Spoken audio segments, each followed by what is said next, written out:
13.3 का दूसरा प्रश्न कर रहा है, देखिएगा, क्रमशः 6 सेंटीमीटर, 8 सेंटीमीटर और 10 सेंटीमीटर वाले 3 गोलों को पिघला करके एक बड़ा गोला बनाया जाता है। क्या बनाया जा रहा है बच्ची? बड़ा गोला, यानी कि तीनों गोले के आयतन के बराबर एक बच्ची चौथा बड़ा गोला बनाया जा रहा है। तो कह रहा है कि उस बड़े गोले की त्रिज्या क्या होगी? जो चौथा गोला बन रहा है तीनों छोटे गोले को पिघला करके, तो देखो यहाँ पे कह रहा है ना कि इस गोले की त्रिज्या क्या होगी। हमें बड़ा गोला का क्या करना है? त्रिज्या ज्ञात करना है। तो सिंपल है, प्रश्न में क्या होगा? पहला गोला का त्रिज्या मान लेंगे हम r1, दूसरे गोला का क्या मान लेंगे? तीसरे का क्या मानेंगे? और चौथे का मान लेंगे कि उसका त्रिज्या क्या है? Capital R। कुछ बच्ची मेरी त्रिज्या है तो उसमें R में ही मानेंगे। बहुत देख सुनिएगा, तीन गोले को पिघला करके क्या कर रहे हैं? एक बड़ा गोला बना रहे हैं। ध्यान दीजिएगा, यहाँ पहले हम बना लेते हैं आकृति में। किसमें मानव? आकृति देखिएगा, देखो यहाँ पे हो गया, ध्यान समझिएगा बारे में। इसको ये गोला हो गया और फिर इसके बाद से बच्ची हो जा रहा है ये वो और गोला, सही है। और ये वो क्या हो गया बालक? ये वो और गोला हो गया। अरे वो इधर ही बनाना पड़ेगा छोटा सा, तो छोटा हो गया तेरा करे कब? सुनिएगा, इन तीन छोटे गोले को हम क्या कर रहे हैं? पिघला रहे हैं, तो एक बड़ा गोला बन रहा है। बात को समझ रहे हो? पहले गोले की त्रिज्या कितनी होगी? यहाँ पे लिख देंगे OA, और R1 कितना बच्ची? दूसरा क्या होगा? OB, और R2 कितना होगा? यानी कि दूसरे गोले की जो त्रिज्या है वो कितना है?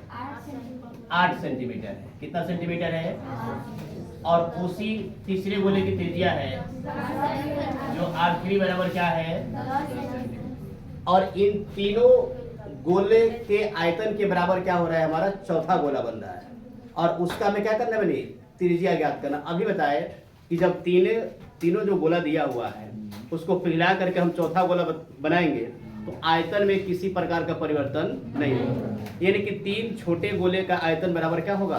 बड़े गोले का आयतन। बात तो समझ रहे हो? तो ये हमें ज्ञात करना है। तो इसका त्रिज्या क्या मान ले? वो भी मान लेते हैं बच्ची, और यहाँ पे मान लेते हैं कितना? हाँ, कैपिटल R बराबर क्या हो जाएगा आपका? 1। यानी कि ये हमें क्या करना है? ज्ञात करना है। ठीक है, अब देखिएगा, बहुत ही बेहतर प्रश्न है। इसको थोड़ा सा बेहतर तरीके से देखो। लिखेंगे यहाँ पे क्या लिखा जाए? लिखेंगे पहले गोले की त्रिज्या। तो पहला गोला का त्रिज्या क्या होगा बाबू? R1 बराबर हो जाएगा 6 सेंटीमीटर। कितना होगा बालक? कितना होगा बालक? आए हो। आप क्या लिखेंगे? दूसरे गोले की त्रिज्या। एक बार बच्ची ये पूछा था हमारे 17-18 के आसपास, तो हो सकता है कि इसकी बारी आ जाए। R2 बराबर कितना होगा? प्रीवियस ईयर का पेपर देखिएगा ना तो पता लगेगा कि कहाँ पे पूछा था। और फिर क्या लिखेंगे? हाँ, तीसरे गोले की त्रिज्या क्या हो जाएगा? R3 बराबर हो जाएगा आपका 10 सेंटीमीटर। अब देखिए, इन तीनों गोले के आयतन के बराबर क्या है? एक बड़ा बची चौथा गोला है, बहुत बड़ा गोला है। ठीक है ना? तो यहाँ पे लिखेंगे सबसे माना, तो मानना पड़ेगा, माना सबसे हाँ बड़े गोले का आयतन बराबर, नहीं आयतन नहीं, यहाँ पे फिर त्रिज्या की बात है, त्रिज्या लेंगे ना। क्या हो जाएगा? सबसे बड़े गोले की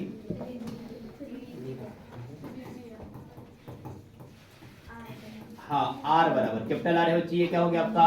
1। अब यहाँ पे लिखेंगे हम प्रश्न से। क्या लिखेंगे? देखो, प्रश्न जैसा कहेगा ना वैसा ही करना है। एक लाइन पढ़ना है बालक और एक लाइन क्या फिर करना है, लिखना है।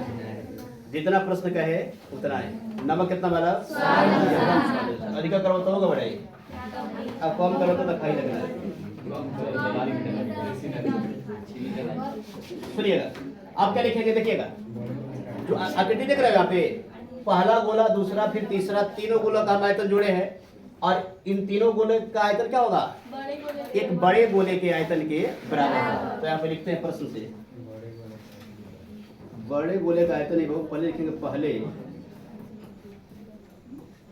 गोले का आयतन प्लस क्या होगा, सुन ध्यान से, दूसरे गोले का आयतन। अब देखो जब भी एग्जाम में आएगा ना तो इस रूप में ही आप लोग बनाइएगा। एग्जामिनर बच्चे क्या होगा कि आपका आकृति देख करके ही समझ जाएगा कि बच्चा बनाया है, एकदम स्पष्ट। फिर क्या लिखेंगे? तीसरे गोले का, अब देखो बहुत सारा बच्चे आकृति ही बनाएंगे लेकिन ना तो गलती कहाँ पे कर देंगे। 4 गो गोला बनाया है ना, चारों गोला बिल्कुल क्या होगा कि एक ही साइज में बना देंगे। एक साइज का तो है नहीं, चारों तरफ सबसे छोटा है, फिर उससे बड़ा है, फिर उससे बड़ा है, और जो तीनों को मिला करके बन रहा है क्या है, सबसे बड़ा है। तो वो दिखना चाहिए आपका उसी रूप में। क्या लिखेंगे आप? बड़े गोले का, इसमें दिक्कत है बालक? अब लिखिए, देखिएगा गोले का आयतन क्या होता है? हाँ, 4/3 पाई या क्यू। ध्यान दीजिएगा, क्या लिखेंगे? 4/3 पाई R1 का क्यूब लिखेंगे, एकदम स्पष्ट है, ठीक है ना? फिर क्या लिखेंगे? 4/3 पाई R2 का क्यूब प्लस से, फिर क्या होगा बालक?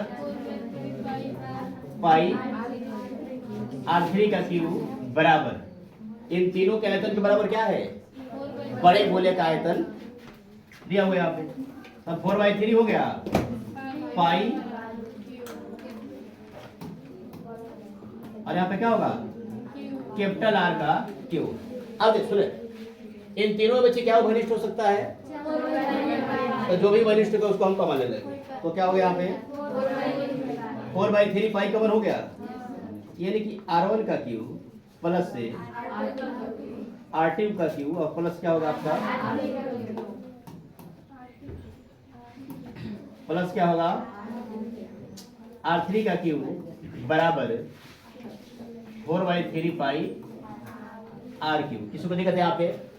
अभी बताया कि दोनों तरफ क्या होगा, जो भी समान होगा वो क्या होगा बालक? कट जाएगा। तब 4/3 पाई, और यहाँ पे भी क्या है? 4/3 पाई है, दोनों बालक कैंसिल हो गया। क्या हो गया? अब उसके बाद से थोड़ा सा पेज बदल देते हैं, ठीक है? अब ध्यान दीजिएगा, अब क्या लिखे थे यहाँ पे?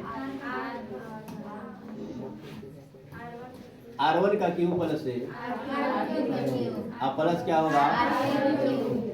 बराबर R का क्यूब। R1 का मान कितना है? 6 सेंटीमीटर। और फिर R2 का क्या बच्ची? थोड़ा सा ध्यान दीजिएगा बालक। और ये क्या हो जाएगा आपका? यहीं पे हम बोले थे ना आप लोगों को, क्यों याद करके रखिएगा, यहीं पे बालक इसका इस्तेमाल होगा। और लगिए गुणा करने हो सकता है कि गड़बड़ हो गया। तो 6 का क्यूब कितना होता है? 6 का 36, 36 का कितना वो? 216। डायरेक्ट यहाँ पे लिख सकते हो 200 कितना? 16 सेंटीमीटर क्यूब। 8 का कितना होता है? 8 8 64, 64 कितना वाला? 512। तो ये भी निकल गया आपका 512 सेंटीमीटर क्यूब। और 10 का तो वाला आसान होता है, जैसे ऐसा में कितना होता है?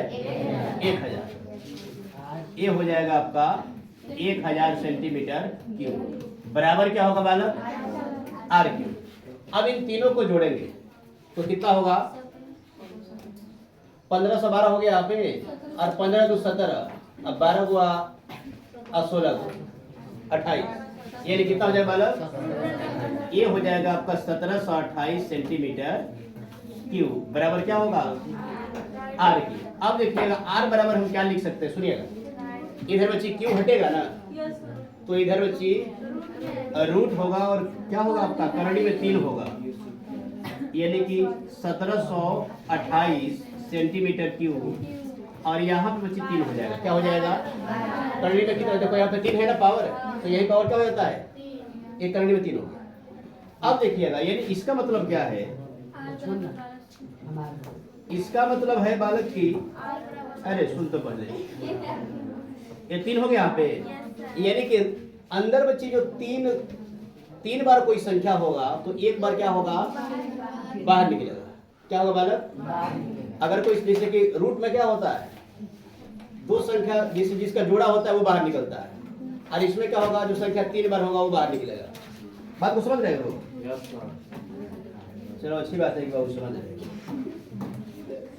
सुनिएगा, तो देखो 1728 को क्या लिख सकते हैं, 1728 में होता है आपका 12 का क्यूब, 12 गुणे 12 144 हो गया, 144 से जब 12 से गुणा करेंगे तो कितना हो जाएगा, 1728। पहले एक बार यहाँ पे लिखिएगा, 12 सेंटीमीटर गुणे फिर कितना, 12 सेंटीमीटर गुणे कितना।